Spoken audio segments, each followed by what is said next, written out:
For people like Kyle Kulinski, it's all just, lack of ability to think critically. Here's where Joe Rogan is. Joe Rogan is a guy who wants to know what's true. And so he's sitting there, doesn't read the news as heavily as many people, but probably more than the average person.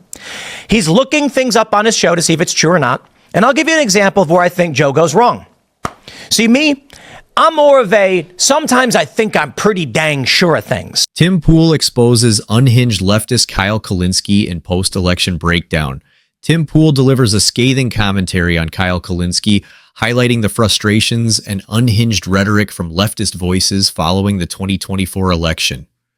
Kulinski, like many others on the left, seems to be struggling to cope with the political landscape, and Tim doesn't hold back in calling out the contradictions and flawed arguments. Let's dive into Tim's perspective and see how he dissects the post-election meltdown. A few weeks ago, Kyle Kulinski had a viral tweet where he highlighted clips from the Joe Rogan podcast where Joe was saying many progressive, leftist, and liberal things. He tweeted, Rogan went from saying stuff like this to endorsing a corrupt billionaire authoritarian conman warmonger who stands against virtually every policy he claimed to believe in. And he does this as sort of a way to impugn the honor and integrity of Joe Rogan. But Joe Rogan was actually always more of a middle-of-the-road guy. And if you watch his show at any point ever, yeah, he's fairly middle-of-the-road guy, and he leaned towards Bernie and Tulsi and was kind of progressive. He was a big fan of universal basic income. Instead of asking why it is that Dave Rubin, a long time ago, Timpool, several years ago, Joe Rogan, Anna Kasparian, Colin Wright, Elon Musk, Tulsi Gabbard, RFK Jr. Man, the list goes on. Instead of any one of these people asking themselves why it is that the left has lost so many people, they play stupid games where they just seek to insult and belittle. Kyle Kulinski is a great example of this. He is currently getting roasted for being an obedient, authoritarian lapdog. And that's what we see. Now, for me, look, I don't know. I talk about what I think is true. I get a lot wrong because knowledge is limited and we do our best. I try to understand situations. I try to give you the facts. And I'll give you my opinions, of course. This is an opinion show. What do we see in the corporate press and what do we see from the left? Consistently and always, it is some kind of manipulation or lie about what's really going on. Instead of telling you the truth and then giving you logic behind it, they say outright, misrepresentation, lie, or otherwise. In fact, I'll give a shout out to Sam Cedar. This guy from the Majority Report comes on the show, the Culture War podcast, Friday mornings, and literally goes on an unhinged rant claiming that I hold the position I don't hold, and I know exactly what he's doing. He is making a fake clip for the purpose of getting attention. After he's done with his angry rant, he goes, that's the clip I was trying to get. It's fake. Now, at least this guy, he knows what he's doing. For people like Kyle Kulinski, it's all just, lack of ability to think critically. Here's where Joe Rogan is. Joe Rogan is a guy who wants to know what's true. And so he's sitting there, doesn't read the news as heavily as many people, but probably more than the average person. He's looking things up on his show to see if it's true or not. And I'll give you an example of where I think Joe goes wrong.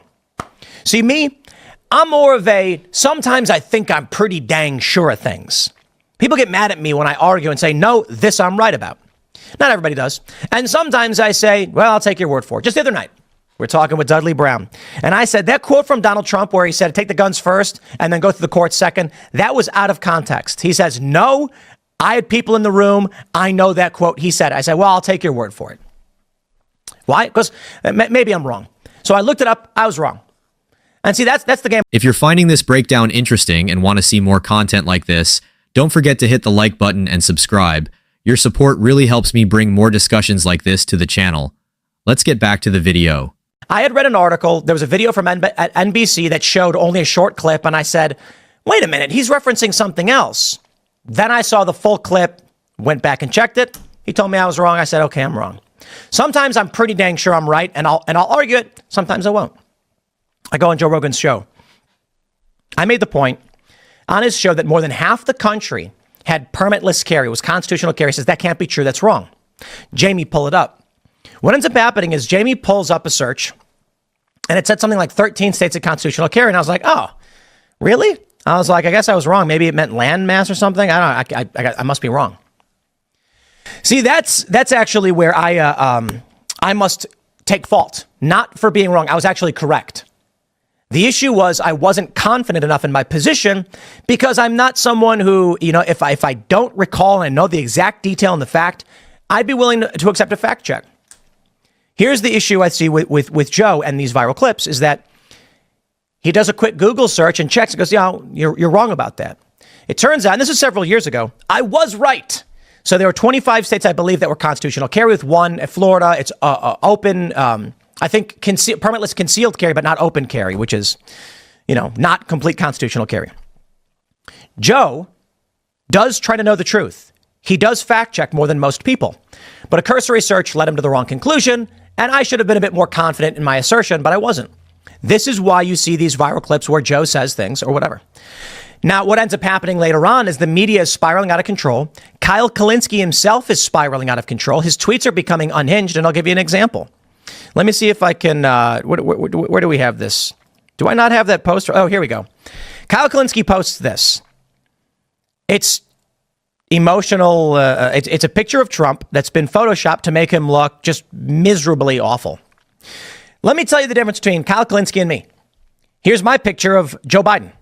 I said, never forget what they took from us. And it's an AI-generated, ultra-ripped Joe Biden. It's the inversion. Yes, I made a fake picture of Joe Biden. The humor is I made him look as good as I could.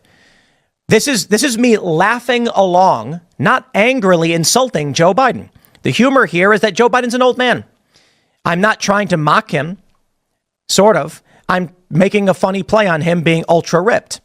This is what Kyle Kulinski does. But let me tell you where the left currently is. Kyle has this post and he says, average Joe Rogan enjoyer. It's kind of wild that he went from being this rational guy to this unhinged, overly emotional, mental breakdown kind of guy. Scientists, and it says, yes, there's a guy, it says a man who saw a YouTube video, yes, you are all wrong. Average Joe Rogan enjoyer. It's kind of wild, Kyle. Hasn't Kyle gone on Rogan's show? Isn't he friends with Joe? I'm pretty sure Joe's referred to them as friends in shows past. Maybe I'm wrong. But why is Kyle so angry and so unhinged? The responses are great. Ian Miles Chong highlighting, and I called him out for this too, a post from Kyle Kulinski where he says, this is the land by Colorado, Kansas border from a plane. Pretty cool. I have no idea how or why it looks like this. And everyone's like, my dude, those are farms. He didn't. It's absolutely wild how the left continues to have meltdowns over what's happening right now.